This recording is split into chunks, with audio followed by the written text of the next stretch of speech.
Bonjour, aujourd'hui je vais vous parler dans cette première vidéo de Logipack. Donc c'est la première d'une série assez longue parce qu'on peut faire beaucoup de choses avec Logipack.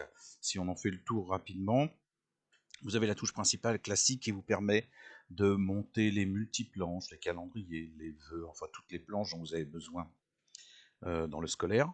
Vous avez la touche multivue qui vous permet de gérer des vues différentes sur une planche. Vous avez la touche flyer qui vous permet de faire des flyers, des tarifs, quoi. Groupe plus nom, c'est des groupes avec les noms des enfants. Correction, c'est pour corriger les vues. Badge, pour créer des badges.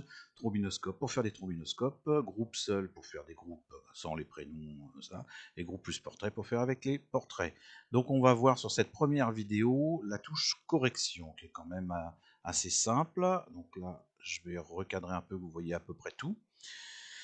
Vous avez la première touche, c'est celle-là qui vous permet de sélectionner votre école et vos vues avec les classes et les vues dedans. Voilà. Donc ça s'affiche, ça vous donne une première correction automatique et ça vous détecte les têtes et vous propose un cadrage. Sachant que vous pouvez annuler le cadrage si ça ne vous intéresse pas, annuler la correction automatique si ça ne vous intéresse pas. Sauvegarde, ça vous crée une sauvegarde de vos vues au fur et à mesure que vous les enregistrez. Au cas où vous êtes trompé, vous avez les vues d'origine. Voilà. Après, vous avez tous les raccourcis qui sont expliqués en bas de votre fenêtre. Raccourcis en bas ou à gauche. Voilà, tous les raccourcis pour faire toutes les opérations. Quand vous vous déplacez sur les vues, vous voyez que les corrections sont là.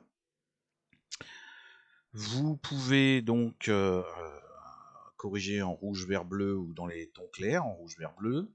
Donc clic droit et clic gauche pour incrémenter ou décrémenter. Vous avez la luminosité, le contraste, la netteté. A c'est pour automatique, donc c'est 0 ou 1. 1, il y a la correction automatique, et vous voyez 0, il n'y a pas la correction automatique. Saturation, R à Z pour remettre à 0 toutes les valeurs, et après vous avez C, c'est pour des filtres.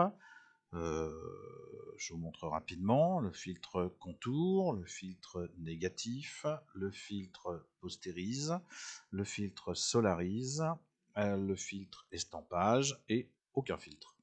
Vous avez la touche noir et blanc pour mettre en noir et blanc et la touche sépia pour mettre votre vue en sépia. Voilà, et vous avez en haut de chaque vue une touche, une petite flèche qui vous permet de répéter les corrections sur toutes les vues. Alors pour que ce soit visuel, par exemple, je vais mettre en sépia et je clique sur la flèche en haut et comme vous voyez, ça se répète sur toutes les vues qui sont après la vue que vous avez sélectionnée. Si par exemple celle-là, je la remets en couleur et que je clique sur la touche suivante, vous voyez, ça se répète que sur les vues qui suivent. Voilà, vous pouvez déplacer le cadrage avec les flèches, vous voyez, et refaire un cadrage comme vous voulez. Si vous vous êtes trompé, là par exemple, voilà, j'ai mis un cadrage trop élevé, vous cliquez sur plus, et plus vous revenez au cadrage maximum, et sur 0, vous vous déplacez d'une vue à l'autre. Ensuite, qu'est-ce que je peux vous dire? Là, vous avez l'incrément de correction. J'ai mis 0,1, ce qui veut dire que à chaque fois que je clique, eh ben, ça fait 0,1 d'incrément de correction, ce qui est un peu beaucoup. Alors, souvent, je mets 0,05, mais vous ferez ce que vous voulez. Vous avez après auto rouge, auto vert, auto bleu, c'est les tons chers. Quand vous cliquez sur un visage, par exemple, il vous demande si vous voulez analyser automatiquement le ton cher et faire une correction automatique. Vous dites oui, il vous corrige RVB, et puis si ça vous plaît, vous pouvez répéter. Voilà, vous avez la touche espace, enfin, qui vous permet d'enregistrer ce que vous avez fait et de passer aux 8 vues suivantes. Voilà, je passe aux vues suivantes. Bon, là, j'en ai plus que 2 parce que sur mon exemple, j'avais que 10 vues. Hein, donc, c'est un exemple pour vous montrer. Mais vous voyez, ça va assez vite pour passer d'une vue à l'autre. Ça dépend de l'ordinateur, évidemment.